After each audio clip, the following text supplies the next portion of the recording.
आरक्षण अण्णासाहेब पाटील ते मनोज जरांगे पाटील संघर्षपूर्ण प्रवास। पाटण तालुक्यातील एका छोट्याशा गावात अण्णासाहेब पाटील यांचा जन्म झाला। साखर कारखान्यात कामगार म्हणून काम करणाऱ्या अण्णासाहेबांनी खडतर आयुष्य काढले। एक कामगार म्हणून काम करत असताना त्यांनी पाठीवर ओझी वाहणाऱ्या माताडींचे हाल डोळ्याने पाहिले होते। माताडी कामगाराविषयी असणारी तळमळ त्यांच्या कार्यातून दाखवून दिली। 1960 मध्ये अण्णासाहेबांनी माताडी कामगारांसाठी लढा पुकारला। लढा तब्बल 6 वर्ष माताडींचा लढा चालला।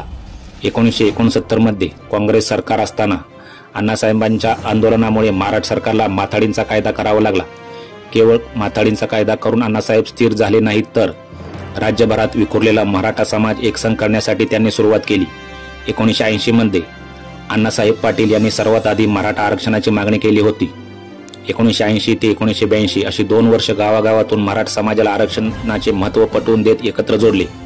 22 मार्च 1982 रोजी आर्थिक निकषावर मराठा आरक्षण देण्याच्या मागण्या करीत त्यांच्या नेतृत्वाखाली मुंबईत विशाल मोर्चा धडकला। त्यावेळी अण्णासाहेब पाटील काँग्रेसचे आमदार होते। त्यांनी पक्षाच्या विरोधात जात मराठा आरक्षणाची मागणी केली होती।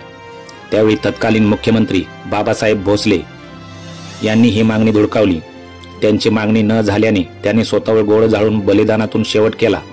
अण्णासाहेबांनी सुरू केलेला मराठा आरक्षणाचा लढा तेथेच थांबला नाही। बुलढाणा जिल्ह्यातील चिखली गावचे सुपुत्र शिवश्री पुरुषोत्तम खेडेकर यांनी 1990 मध्ये मराठा सेवा संघाची स्थापना केली। त्यांनी देखील मराठा समाजाला एकसंघ करत आरक्षणाचा लढा दिला होता। 1991 मध्ये छावा मराठा युवा सेनेच्या माध्यमातून वास्तू विरासत स्वर्गीय प्राध्यापक देवीदास वडजे यांनी हा लढा सुरू ठेवला, तर त्यांच्या तालमीत वाढलेले अण्णासाहेब जावळे, स्वर्गीय किसनराव वरखंडे, स्वर्गीय विनायकराव मेटे यांनी मराठा आरक्षण आणि इतर मागण्याची धार कायम ठेवली होती। मराठा आरक्षणाच्या मागणीसाठी छत्रपती संभाजीराजे यांच्या नेतृत्वाखाली कोल्हापुरात 2021 साली मराठा क्रांती मूक आंदोलन करण्यात आले होते। मराठा क्रांती ठोक मोर्चाचे नेते आबासाहेब पाटील यांचे देखील मराठा आरक्षण लढ्याला योगदान मिळाले आहे।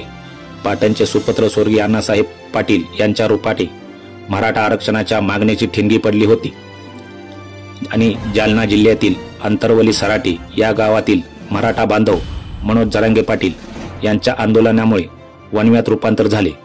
अखेर 43 वर्षांनी जरांगे पाटील यांच्या नेतृत्वाखाली आरक्षणाची लढाई तुर्तास तरी मराठा समाजाकडे शेवटाकडे नेली आहे।